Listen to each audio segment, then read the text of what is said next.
He's been around me since I was 22 years old, my first galloping job. Yeah. Did you know she was going to be a good trainer one day? Well, I mean, actually, she's not only a good trainer, she's a good person. Yeah. And good person makes you whatever you want to be. Yeah. And all in all, that's what it's all about, being a good person. Talk about how you got involved in this life. Oh, wow. What's your story? I'm talking like 30-some years ago. Yeah. I worked for a guy called Frank Whiteley in South Carolina, and I know a lot of guys like Shotgun and Old Shotgun and different kind of people like that. And Frank Whiteley was a hell of a trainer, and he was more than a trainer. He was a good father. Wow. And I worked for his son, David Whiteley, in South Carolina and New York, Belmont.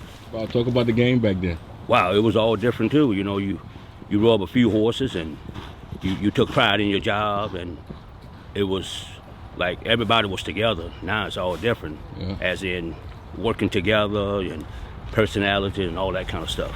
Yeah, where you from? South Carolina, Camden. South Carolina, Camden. Yes, sir. They said some of the greatest horsemen came out of Absolutely. out of Camden. Talking about guys, like Squeaky Truesdale, Gallop Ruffian, and all those guys like that. Cigar, Gallop Snow Chief, Roger Lauren, and I can go on and on and on. What made them old timers so good back then? Well, they took pride in their work. Yeah. And they was dedicated to the job, and they had good hands and knowledge about the job. Drunk plenty of whiskey now, but Yeah. at the end of the day, they got the job done. And back then they said when you got to the racetrack, them old timers would help you and kind of want to. Oh, absolutely, they helped me along. I worked for David Whiteley in New York, and a guy, his name was Mr. Bates. He was from Indiantown, Florida. Yeah. And he said to me one day, he said, "Look, son, let me tell you something. You see that up there?" I said, "What?"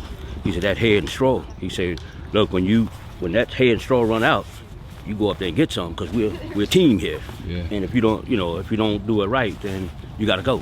How important is the men and women that work on the backside every day? Well, it's very important. They're dedicated to the job too. It takes a lot of work and effort to get up and grind every morning. Yeah. Have you heard of my program before? Oh, absolutely. I've seen you. Yeah. What do you think about this program? It's awesome. Yeah. And I see you had a lot of good people, and people been around the racetrack a long time and stuff like that. Yeah. Keep you coming back after all these years. Well, I mean, I work for Mike Stidham, so I work around a lot of good horses like Mr. Guide. Now we got a horse heading to the Breeders' Cup Classic, Proxy. Yeah. We had nice fillers and colts in the past and stuff like that. Yeah. Who's your best trainer for you in your lifetime? Well, I mean, Mike Stidham, he's good, and I work for Alan Jerkins, he's good, and I work for several good trainers. Talk about the chief. He was a hell of a guy, man. He said to me one time, we had a horse with quarter cracks, and I was like, "Chief, we probably want to stop on this horse." He said, "Don't you worry about the horse." He said, "You just rub the horse and I'll train him." Yeah. It was a pleasure, man. Thank you. Hold on, before we leave, man, look, shout out to my guy TC. Finally got him on the platform, and it was an honor, man. Thank you for your hard work and dedication. You man. welcome. Thank you. Yes, sir.